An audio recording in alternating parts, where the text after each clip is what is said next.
So I know it's been a while, but did you read or do you remember enough, or should you do a refresher on the chapter on modern monetary theory from the book? Yeah, I mean, I read it only a couple weeks, or last week, 2 weeks ago, whenever it came out. That to me should tell you everything you need to know. Yeah. There is no way out.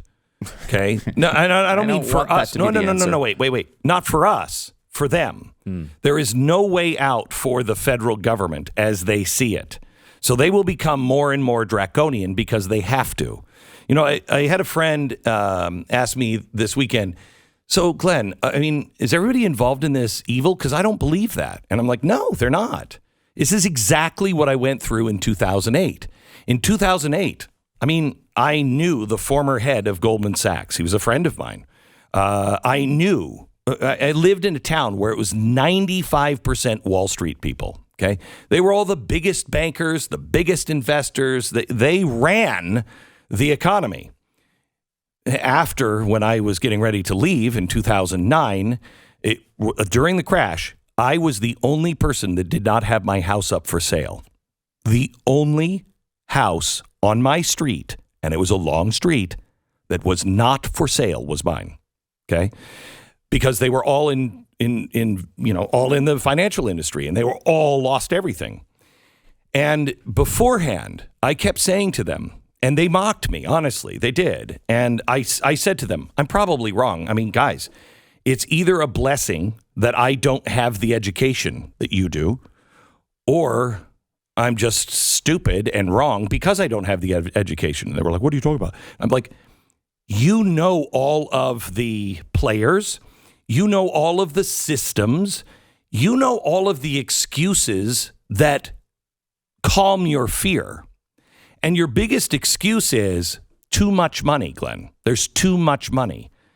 That money is protected. No one can allow all of that money just to be flushed down the toilet. It can't. Too big of players, too much money. I said, well, but that's not a plan. No, but that's why these systems will work. But that's not a good reason why they work. That's a good motivation to make them work, but that's not the reason they work. And so everybody was dismissing things. Right now, everyone is dismissing that the world will come off of the United States dollar as the world's reserve currency.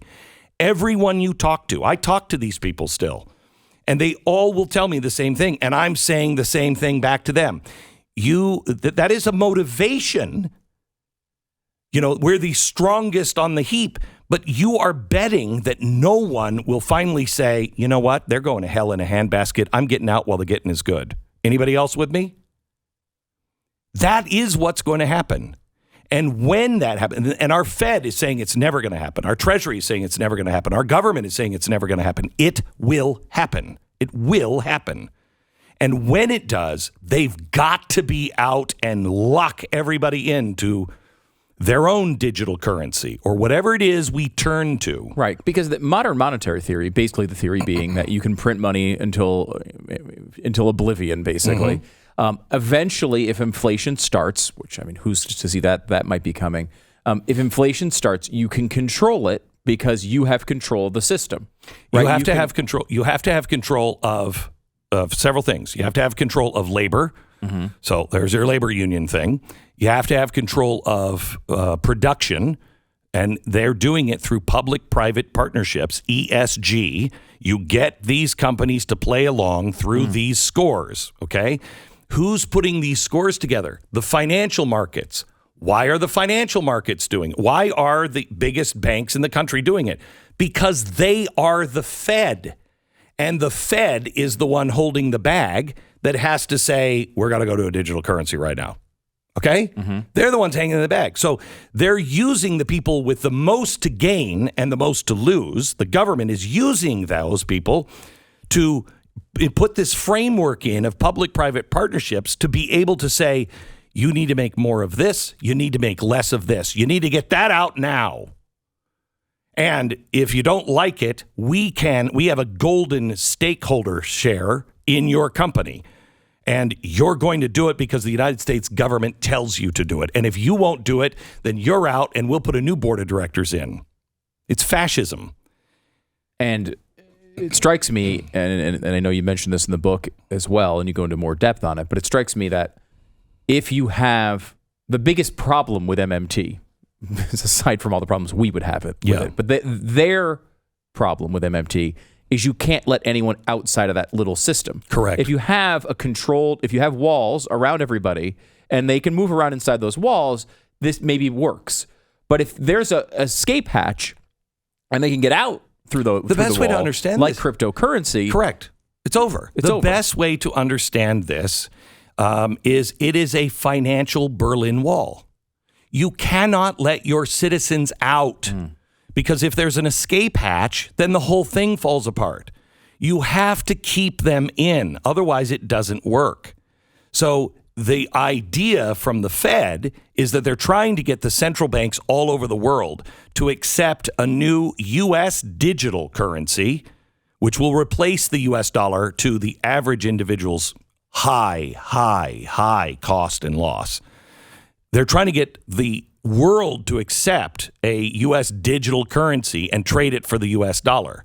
If they can do that, then they can get everybody on board and they say, everybody just uses this as the gold standard. There's nothing that buys or sells except this. If they can't get the world to do it, they have to have America do it. But at that point, if the rest of the world jumps off of our world reserve currency, which I believe they will, it's insane to think that that's not a real possibility. If they jump off, we are Venezuela overnight. Overnight. I want to tell you something else. Let me give me 1 minute. I want to tell you about something the World Economic Forum did just last December that plays into this and makes your knowledge, knowing what the Great Reset is, so vital. Helping others understand it, absolutely vital. And the steps that I outlined, some of them in the book, and I'll give it to you again, imperative. Let me explain in 60 seconds. You know, I tell these things to you not to freak you out, but to prepare you.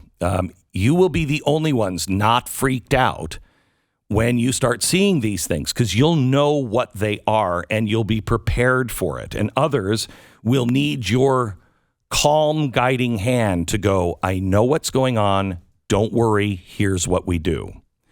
Now, let me show you that. Do you remember, what was it? Event 201, Stu? Do you remember? The World Economic Forum and the Gates Foundation and everything else, they put together something in September of 2019, before the pandemic. And they brought the world together for the first ever coronavirus pandemic war game. This is 3 months before it came out. And they called the world together. They had the biggest banks. They had the representatives of the biggest businesses. They had all of the central banks that were there, many world leaders that were there. And they took a weekend and they war gamed. What do we do if a coronavirus pandemic comes out? The reason why this is important is because when it did break out just a couple of months later, and the advice was close everything down, President Trump said, well, how do you even do that? What is that going to look like? That's when the Federal Reserve walked in with Event 201, the book that had already been war gamed, and said, don't worry, Mr. President, we've already war gamed it. Here's what you do step by step. They are the ones that gave us this. All of everything we've done in the coronavirus pandemic, all of the response was already pre-planned and war-gamed by the World Economic Forum and others 3 months before this happened. Last December, they held another war game. And this one is all about a coming economic global meltdown that will include bank holidays and everything else.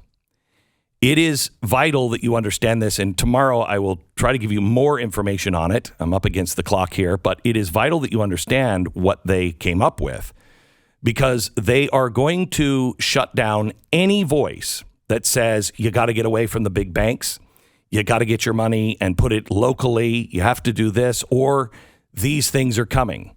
As soon as they start to see real meltdowns coming, by the way, Dow is down almost 700 points today, 7th day in a row.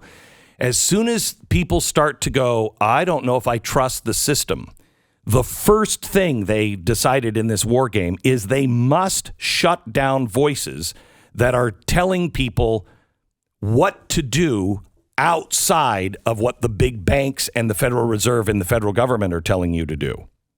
So you better learn this now. And it's why I say, please get not just a digital copy, but get a copy that is hardbound of the Great Reset, because those things could be banned.